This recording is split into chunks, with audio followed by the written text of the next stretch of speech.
Ons sal teen Saterdag aand weer die hele Onse Vader lees, net as 'n samevatting, maar ons kom vanaand by Matteus hoofstuk 6 vers 10, en dan kan ons amper vir mekaar sê by die B-gedeelte, die 4de bede wat ons in die Onse Vader kry, en ons gaan vanaand so 'n bietjie stil staan. Ons gaan net so vinnig 'n kort samevatting doen oor dit wat reeds gesê is, en dan kom ons vanaand by laat U wil geskied.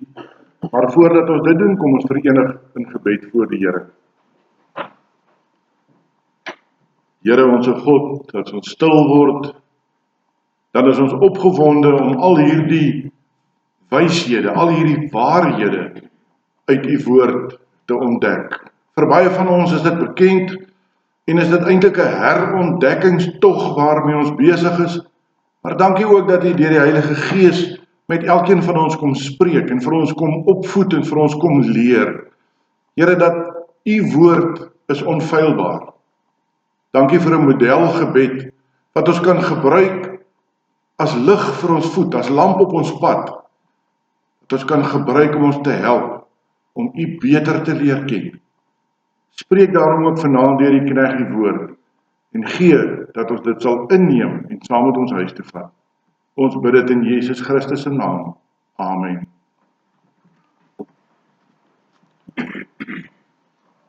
Soos ek gesê het, is ons besig met die Onse Vader gebed, en ons bestudeer die Onse Vader in die lig van die woorde wat Jesus gespreek het, direk voordat hy tydens sy bergpredikasie hierdie Onse Vader aan sy disippels gegee het. Ons het begin daar in vers 8, sal jy onthou, want julle Vader weet wat julle nodig het, nog voordat julle hom vra. En dan het ons gevra, as ons dit dan so aanvaar, waarom bid ons nog? Is dit om steeds dinge van die Here te vra? Dan het ons verder gegaan en ons het geluister na verskillende gedeeltes, en ons kan voortbou op hierdie gedagtes deur volgende vrae te vra, deur te sê, maar ons Vader wat in die hemel is, as U dan alles weet wat ons nodig het, waarom moet ons dan nog enigstens bid? En dan kom ons vanaand by, laat U wil geskied. Laat God dan nou in elk geval nie sy wil geskied nie. Dit maak ons dan nie sin dat ons bid en vra, laat U wil geskied nie. Maar geliefdes, in hierdie oordenking vanaand gaan ons voort met hierdie heerlike ontdekking, wat ons reeds in die eerste 3 gedeeltes, in die eerste 3 oordenkings van Onse Vader gemaak het. En dit is, dat die doel van gebed nie in die eerste plek dinge is om te vra van God nie. Gebed is dat ons met ons hemelse Vader moet praat, dat ons in gesprek met hom tree. Terwille van die kinders wat hier is, as ons bid, dan gesels ons eintlik met ons Here Jesus Christus. So dit gaan oor die kommunikasie, en dat ons die voorbeelde gebruik van, as daar in 'n ouer huis nie 'n goeie ouer-kind kommunikasie bestaan nie, dan is dit gewoonlik die kinders wat later probleemkinders uitdraai. En so is ons besig om te groei in ons verhouding met die Here, ook in die oordenking van die Onse Vader. As ons opgesom oor die Onse Vader in sy geheel ding, dan is die hoofdoel van die Onse Vader, dat ons in opregtheid en met nadenke sal bid, sodat ons in ons verhouding met ons Skepper sal groei. Kom ons nou vanaand by laat U wil geskied, dan is die hoofdoel daarvan om in opregtheid en in nadenke te bid. Ek wil dit herhaal. Laat U wil geskied, sy hoofdoel is dat U en ek met opregtheid en met nadenke sal bid. Steeds is die doel om ons verhouding met God te laat groei, en om te kyk hoe ons in ons verhouding met ons hemelse Vader kan groei, deur te bid, om sy wil te laat geskied, moet ons eerstens verstaan wat ons bedoel met die wil van God. Nou ek dink as ek vanaand, as ons tyd gehad het, en ek moes hier by Puna begin, en daar agter by Almien eindig, amper vergeet ek van Goggie en Dina daarbo, dan dink ek soveel mense soos ons is, soveel verskillende idees en gedagtes sal daar wees oor wat die wil van die Here is. In die vorige preke oor die bede laat die koninkryk kom, het ons gehoor dat God die koning is oor alles en oor almal. Hy is die koning, want hy het alles gemaak, en daarby het hy alles en almal volmaak geskape. Alles en almal moet daarom volgens sy bepalings, volgens sy reëls. As u en ek gaan rugby speel, dan speel ons op 'n spesifieke uitgemete veld en ons speel volgens die reëls. As ons netbal speel, dan doen ons dit op daardie afmetings en met sy reëls. En as ons hokkie speel, dan doen ons dit op daardie veld met sy gegewe afmetings. Ons het egter ook gisteraand skokkend kennis geneem dat die Satan 'n rebellie teen God voer in die wêreld waarin ek ons bevind. En dan weet ons, die ouer manne, in 'n oorlogssituasie, wat 'n rebellie is niks anders as dit, is daar nooit 'n wen-wen situasie. Ek wil eerder so ver gaan en sê, dis altyd 'n verloor-verloor situasie, want aan albei kante vind daar sterftes plaas. Aan albei kante is daar goed wat verloor word.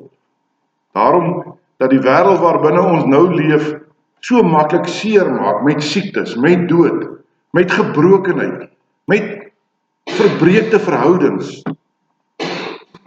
Alles die gevolg van Satan se aanslag op die kinders van God. En dan het ons ook gisteraand of eergisteraand gehoor dat ons erfgename is van God. As ons kinders van God is, dan is ons sy erfgename. So in kort, God se koningskap word nie meer in hierdie wêreld erken nie. En as u nou vanaand vir my moet vra, of as ek vir u moet vra, stem u saam dat die koningskap van God in hierdie wêreld nie meer erken word nie? Is ek oortuig, almal van u sal saam met my praat. Want ons sien nie meer dat God se wil uitgevoer word. God word eerder teëgegaan as wat daar met hom saamgegaan word. Kerk moet aangepas word by my smaak en my wil, sodat dit vir my lekker is. Maar in 1 Korintiërs 14 kom die Here en hy gee vir ons voorskrifte van hoe hy dit in die kerk verwag. En dan sê hy onder andere, dit moet ordelik en welvoeglik wees. So jy sien, ons kan nie so baie denominasies heeltemal oorboord gaan en sommer net dit lekker maak. Ons is nie hier vir ons doel nie. Ons is hier vir God se doel. Ons is hier omdat God met ons wil praat. In die laaste preek oor die bede, laat u naam geheilig word, het ons gehoor dat ons met daardie bede vra dat God ons sal help om in 'n regte, heilige verhouding met hom as ons hemelse Vader te leef. Ons vra die Here om ons te help om hom te ken en in 'n nabye Vader-kind verhouding met hom te leef. Daardie God wat die ware koning van die ganse heelal is vir ons meer as net 'n koning. Hy is Jesus Christus, wat in die drie-eenheid ook ons Vader geword het. In vandag se taal en in die preek van vandag kan ons nou vir mekaar sê, ons besef dat ons sy wil vir ons nie 'n koue kliniese wil is wat ons net eenvoudig moet nakom nie. Anders word ons maklik in die hel gegooi. Nee, nou is sy wil ook tot my en jou voordeel, tot ons beswil. Wil jy moet so daaroor dink, dit wat die liefdevolle aardse pa en ma vir hulle kinders wil hê, is immers tog die beste vir hulle kind. Net so is dit wat ons hemelse Vader van ons wil hê, tot ons eie beswil. Dit is tot ons voordeel. En daarom wil ek so 'n bietjie uitbrei, alles wat 'n aardse pa en ma vir hulle kinders wil, is nie vir die kinders noodwendig lekker om te doen nie. Dink maar byvoorbeeld aan 'n klein kindjie wat siek word, en daar moet medisyne voorgegee word. So 'n kind wil eenvoudig nie hierdie medisyne drink nie, en het jy al gedink, hoekom skop sy letterlik teen dit, hoekom huil so 'n kind, hoekom word so 'n kind se koppie weggedraai, en is hulle wederstrewig om hulle mondjies oop te maak. Het jy al gedink, hoekom? In meeste gevalle, omdat hierdie medisyne nie vir hulle lekker is, Dis nie 'n lekker smaak in hulle mond om hierdie medisyne te drink nie. Dit smaak sleg. Nou, ons onderskei in die Bybel tussen die verborge wil van God, maar ook die geopenbaarde wil van God. In die teologie praat ons ook, en ek het dit al voorheen genoem van ons Bybelstudies op 'n Sondag aand, ons praat van die toelatende wil van God, dis hierdie verborge wil van God, en dan die geopenbaarde wil van God. Nou, in Deuteronomium 29 vers 29 staan daar, die verborge dinge vir die Here onse God, maar die geopenbaarde dinge is vir ons en ons kinders tot in ewigheid. Kom ons staan net so 'n oomblik stil by hierdie verborge wil van die Here, of dan hierdie toelatende wil. Dis daardie dinge wat God oor ons lewe besluit en beskik, wat u en ek nie kan verstaan nie. Ons kan byvoorbeeld nie verstaan hoekom God toelaat dat daar 'n rebellie in die wêreld teen hom is nie. Hoekom moet ek en jy gekaap word met die lewe waarin ons moet lewe? Hoekom moet ek dalk kanker kry? Hoekom moet ek dalk 'n geliefde aan die dood afstaan? Of hoekom is daar goed soos moord en doodslag? Op hierdie vraag gaan ons nie antwoord in hierdie lewe kry nie, want dit is daardie toelatende wil van God. Dit is daardie verborge wil. Maar al kry ons nie hierop antwoorde nie, kry ons op hierdie vraag groot troos. En hoekom sê ek so? Ons weet die stikkindheid wat in ons wêreld vir ons seer maak, is nie die wil van God nie. Die Here sê, en ek het dit vanaand gebruik vir 'n opening, die Here beplan vir ons voorspoed en nie teëspoed. Nou gaan jy sê, maar hoekom laat hy dan toe dat hierdie dinge gebeur? Sing ons nie graag die liedjie van die pottebakker en die klei? Hy is die pottebakker, ek is die klei, hy vorm my en maak my soos hy wil. Hy laat hierdie dinge toe in ons lewens om ons te buig en te vorm en te maak soos hy ons wil hê. Dit is die gevolge van hierdie rebellie teen ons Vader se koningskap. Dit is met ander woorde Satan se aanslag op die gelowige kinders van die Here. Tog, ons hemelse Vader koning is almagtig. Hy kan ook hierdie dinge wat fisies seer maak gebruik om ons dalk geestelik gesond te maak. Jy weet, wanneer ons finansiëel so onafhanklik raak, gaan kyk maar in die wêreld buite, dan is dit gewoonlik die mense wat ook van God losraak. En wanneer hierdie goed, die nadeel, die sleg dan gebeur, is dit hoe God ons vorm. Uit die mediese wetenskap weet ons byvoorbeeld dat van die beste medisyne uit die sterkste gif op hierdie aarde vervaardig word. Dit wat die gevaarlikste is, word vir ons die genesende middel.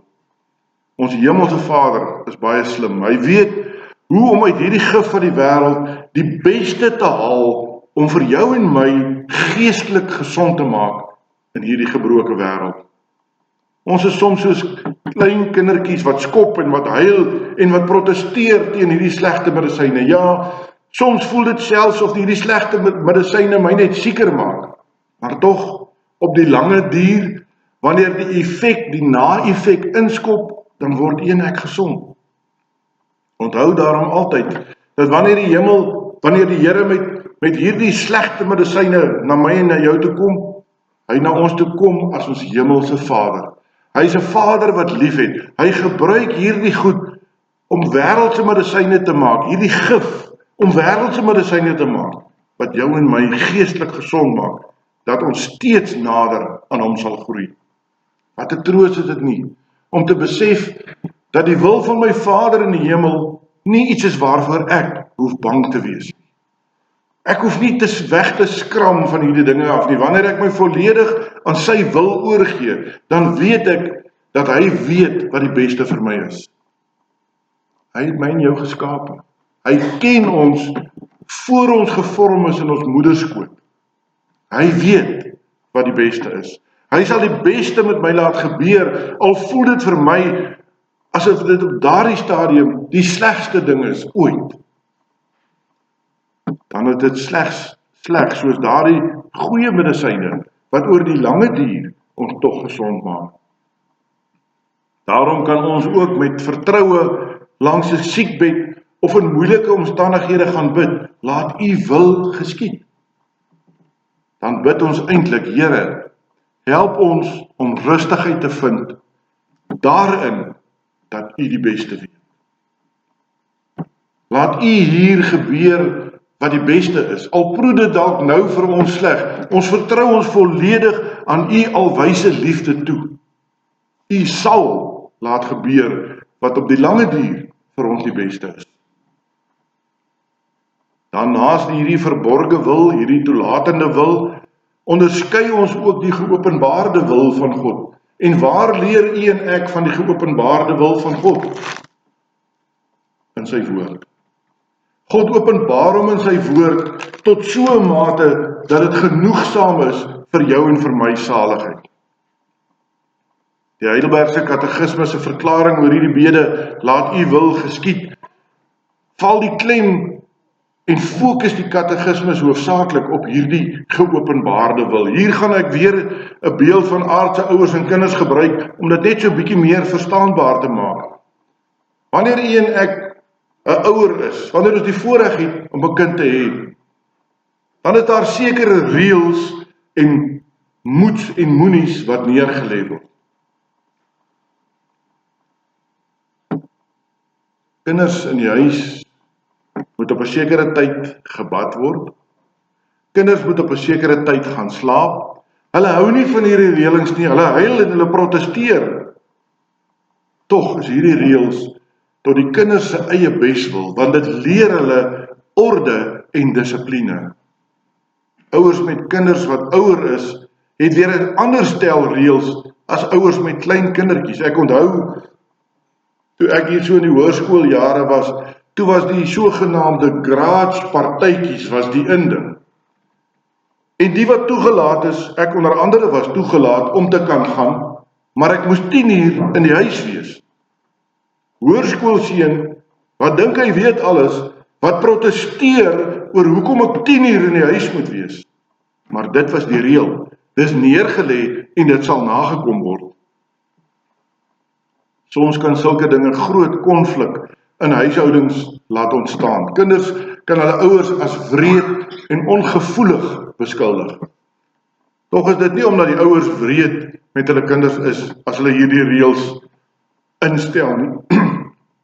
Dit is oor die lange duur tot hierdie kind se voordeel, tot hierdie kind se beswil.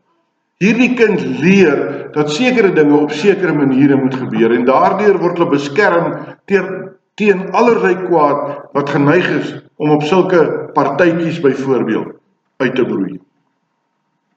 En hierdie voorbeeld gebruik ek, want net so het ons hemelse Vader voorskrifte en bepalings vir elkeen van ons as sy kinders. Hierdie voorskrifte en bepalings vir ons noem ons die geopenbaarde wil van die Here. Soms is dit nie vir jou en my lekker om dit uit te voer nie. Wanneer U en ek iemand moet gaan tugtig of iemand moet gaan vermaan, geliefdes, dis nie lekker nie. Dis vir geen predikant of vir geen kerkraadslid lekker om so iets te doen nie. Maar ons doen dit tot die beswil van die lidmaat. Dis 'n poging om daardie bietjie afgedwaaldheid te gaan terugbring na die suiwer woord van God toe. Op die lange duur is dit tot voordeel van die persoon. So wanneer ons bid, laat die wil geskied soos in die hemel net so op die aarde, dan bid ons daarom ook dat die Here ons sal help om van hierdie eie willigheid, hierdie eie ek ontslae te raak. Ons moet ons eie wil van ons af weggooi. Ons moet hierdie gesindheid om teen God se bepalings te protesteer laat staan. Ons moet God se bepalings as ons koning en ons Vader nakom. Dit is baie moeilik, want van nature is U en ek geneig om te rebelleer. Ons wil ook rebelleer teen God se wil in ons lewens. Net een mens kon God se wil volkome uitvoer. En dit was ons Here Jesus Christus. Nadat hy van sy godheid afstand gedoen het en mens geword het op hierdie aarde. Daar in die tuin van Getsemane het hy intense worsteling met sy Vader gehad. U sal onthou en hy het gevra, Vader, laat hierdie beker by my verbygaan. Sy worteling was so groot, dat hy bloed gesweet het, lees ons in Lukas 22. Maar wat was sy worsteling? Hoekom het hy hierdie verskriklike worsteling gehad? Sy worsteling was of hy aan die wil van sy Vader getrou sou bly. Nie of ek dit moet doen of nie, of ek gehoorsaam gaan bly aan die wil van my Vader. Sou hy die pad van die kruis kon stap? Sou sy moed hom nie begewe nie? Was hy nie bang soos ek en jy sou bang wees nie? Verder het hy nog geweet wat op hom wag. Hy het geweet wat die Vader se wil vir hom is en steeds was hy gehoorsaam. In sy worsteling om aan die wil van sy Vader gehoorsaam te wees en gewillig die pad van die kruis te stap, het die Vader 'n engel gestuur om hom te kom versterk. Gesterk deur die krag kon Jesus Christus doen wat ek en jy nie kan doen nie. Hy was volmaak gehoorsaam en onderworpe aan die wil van sy Vader. En deur dit wat hy vir ons aan die kruis gedoen het daar versoening vir my en vir jou ingetree. Nou het ons 'n Vader in die hemel wat weet wat ons nodig het nog voor ons vra. En hoe het hy nie al in jou en my behoeftes versterk en voorsien voor ons nog iets kon vra of doen nie? Nou het hy sy Gees gestuur wat in ons woon, wat werk om ons te help om die wil van ons Vader na te jaag. My liewe broer en suster, om te weet wat God se wil vir jou lewe is nie noodwendig moeilik nie.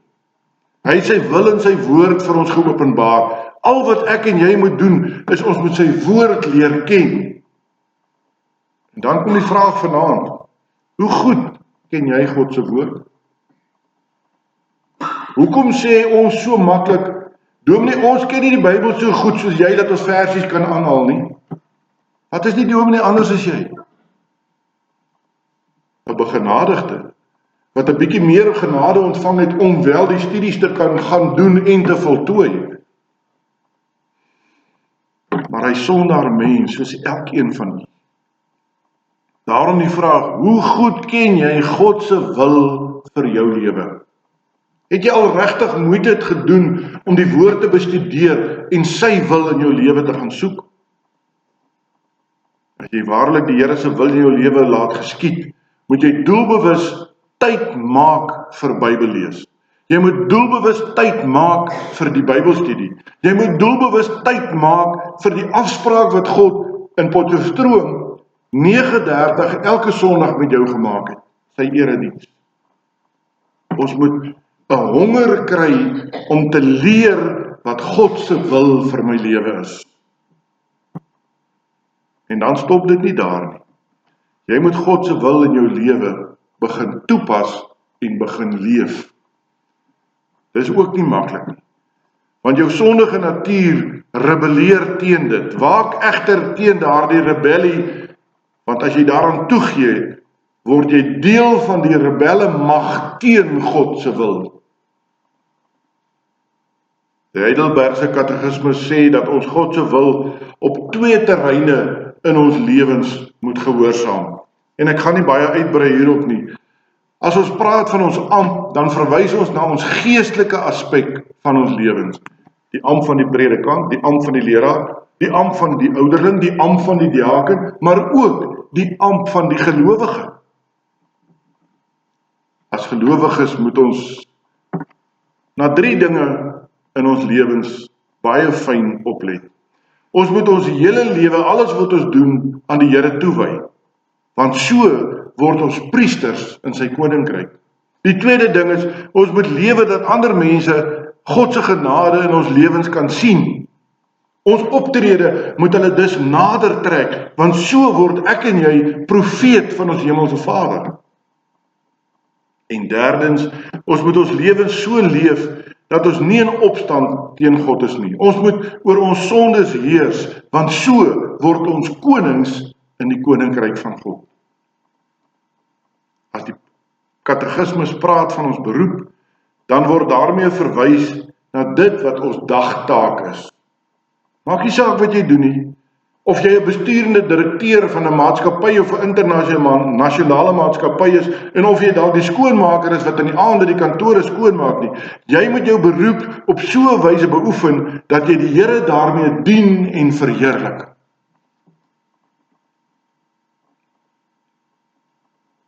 Ek wil afsluit.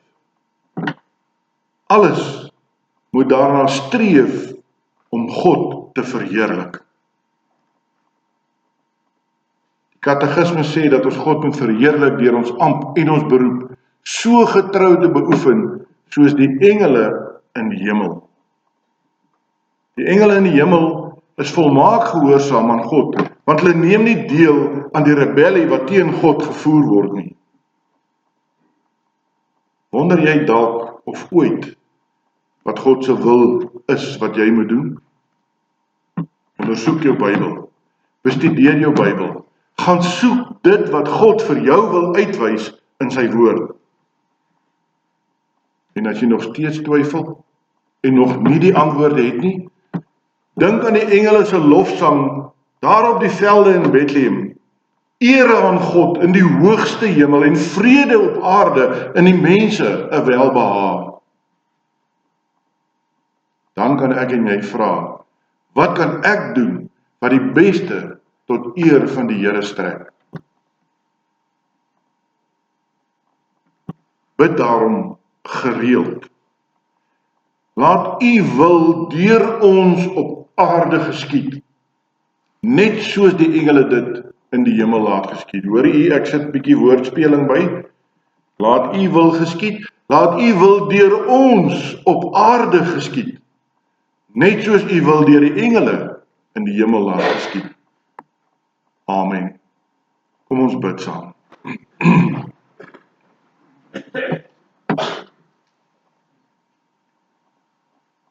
Ons troue God en Hemelvader, ons skram so maklik weg van 'n gebed af, omdat ons nie mooi weet wat gebed presies is nie. Is dit maar net die uitspreek van 'n klompie mooi woorde en gedagtes, of is dit maar net iets om ons deur ons krisistye te dra? Doen ons dit maar net omdat ons dalk onder 'n skuldgevoel verkeer, of doen ons dit omdat ons opreg graag met U wil kommunikeer, met U wil gesels? Here, die meeste van ons bid nie eers meer dikwels nie. En U ken tog al die verskonings van ek het nie tyd nie, ek is te moeg, ek is lus vir slaap. En dan is dit vir ons moeilik, Here. Ons raak so moeg om oor en oor dieselfde behoeftes voor U te lê. Ons is meestal in ons gebede slegs besig met 'n vraelysie. Daarom kom ons vanaand as gemeente en ons vra dat U ons deur U Gees sal leer bid. Dankie vir 'n geleentheid soos hierdie waar ons aan Pinkster na U modelgebed kan kyk. Help ons om gereeld met wysheid en bewus van U teenwoordigheid te bid. Here, help ons om doodnatuurlik met U te praat. Dat ons uit ons hart en eerlik soos met ons beste vriend sal gesels. Here, hou ons van 'n stroomlik seggende woorde, omdat ons bang is om te hoor wat U vir ons wil sê. Help ons om U te aanbid met ons hele wese. Ons denke, ons doen en late, ons sprake. Help ons, Here, deur U Gees, U ten volle gehoorsaam te wees. Ons bid dit in Jesus Christus se naam. Amen.